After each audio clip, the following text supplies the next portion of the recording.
Bueno, buenas noches, profesora. Buenas noches, compañeros. Voy a exponer el curso de Filosofía del Derecho concerniente a la tarea académica 1. El que les expone es Carlos Alberto Escudero Rodríguez, del segundo ciclo de la carrera de Derecho, de la sede de Lima Centro, Perú. Bueno, mi tema de exposición es concerniente al positivismo, realismo y función judicial, exponiendo los siguientes autores. Hans Kelsen, que es el padre del positivismo del derecho. Tengo también a H.L.A. Hartz, que es un sistema jurídico moderno. Se caracteriza por la existencia de un cierto tipo de reglas, cuyo fin es establecer qué órganos y mediante qué procedimientos se debe determinar si una persona ha violado una norma de ese sentido. Es más un derecho moralista. Ahí tenemos al garantismo penal de Luigi, que se basa estrictamente en la composición de la Constitución, pero previamente lo que pueden discernir los magistrados que interpretan la Constitución. Y por último tenemos el decreto sirve para explicar la conducta de Al Ross, que es también un jurista escandinavo. Mi exposición se va a basar concerniente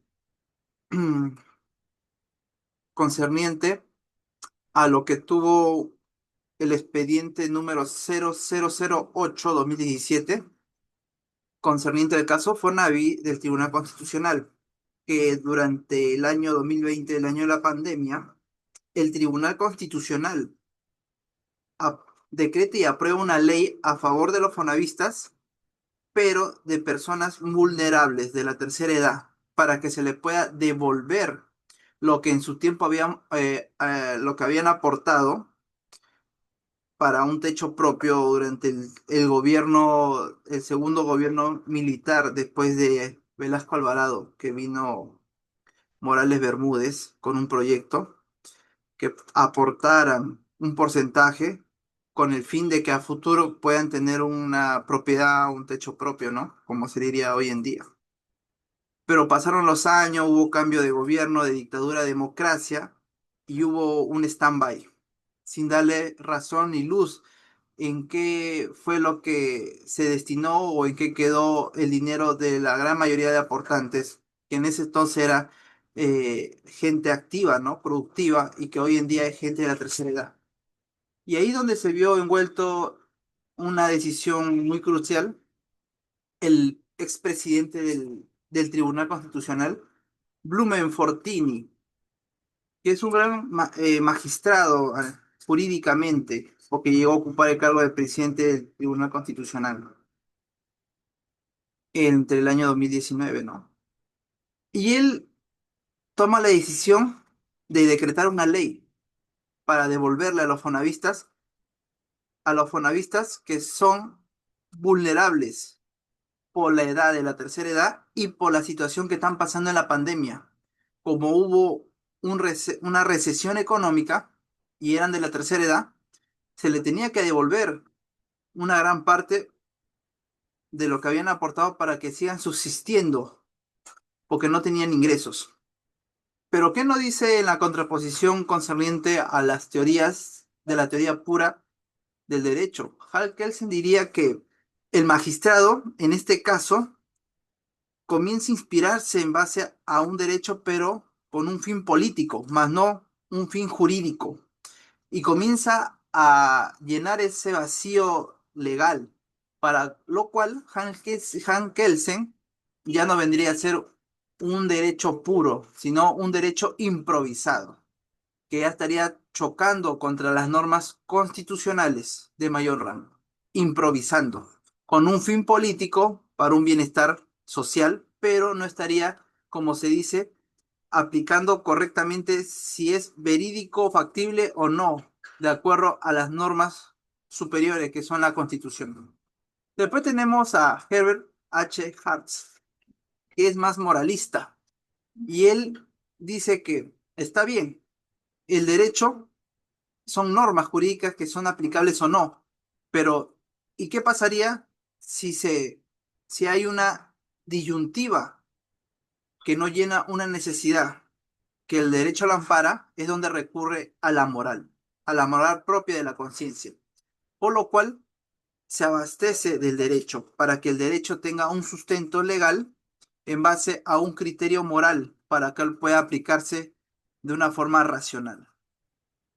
Y de ahí tenemos al garantismo penal, que nos explica de que la norma es interpretada, pero también depende de sus magistrados, cómo la interpretan para que pueda ser eficaz esa producción. En ese caso, eh, el magistrado Blumen Fortini tuvo que hacer una reinterpretación de la norma, acudiendo a la moral social por medio de los derechos fundamentales que son primordial. En este caso, son dignos esas personas a devolverse. Y es una dignidad que va a su favor como seres humanos. Y por lo tanto, al tener derecho a esa dignidad, a la integridad y a la igualdad por igual ante la ley, es lo que él decide acreditarle en construir esa ley para poder darle o devolverle su dinero.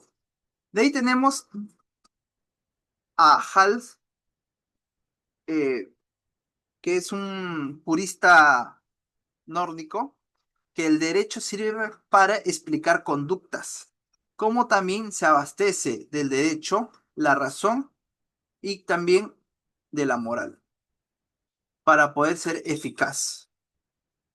Y acá también se recurre que Blumen Fortini, también como tiene formación jurídica, también recurre a sus doctrinas, a sus principios como ser humano y a los principios que lo formó el derecho para que sea un magistrado y pueda ejercer el derecho correctamente a favor justa de los fonavistas que necesitaban ser reparados y más aún en un tiempo crucial donde hubo una recesión y más aún en una población que ya no era netamente activa económicamente.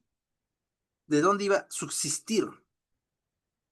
Y entonces se le acredita el derecho a su devolución. Es lo que le corresponde al Estado como derecho y obligación por el deber de que ellos deban cobrar o ser devueltos, no cobrar, que le devuelvan ese dinero que en un momento el gobierno ya pudo haber hecho lucro, uso y debió darle, más aún con adicionales. Y ahí tenemos una disyuntiva y una comparación ius positivista, realismo y función jurídica. El derecho en un comienzo pudo haber sido muy estricto, ¿no? Aplicándose a la par de la letra, al pie de la letra, pero ahí fue evolucionando a la par junto con la moralidad de la sociedad, para que sea un derecho aplicable justamente. Y yo digo que la moral es lo que llega a reparar esas brechas de las lagunas del derecho, para darle un equilibrio y una razón de ser una norma jurídica verídica. Toda teoría tiene siempre un principio filosófico y el derecho, su principio filosófico vendría a ser el conocimiento deontológico del estudio de la ética para aplicación de la moral.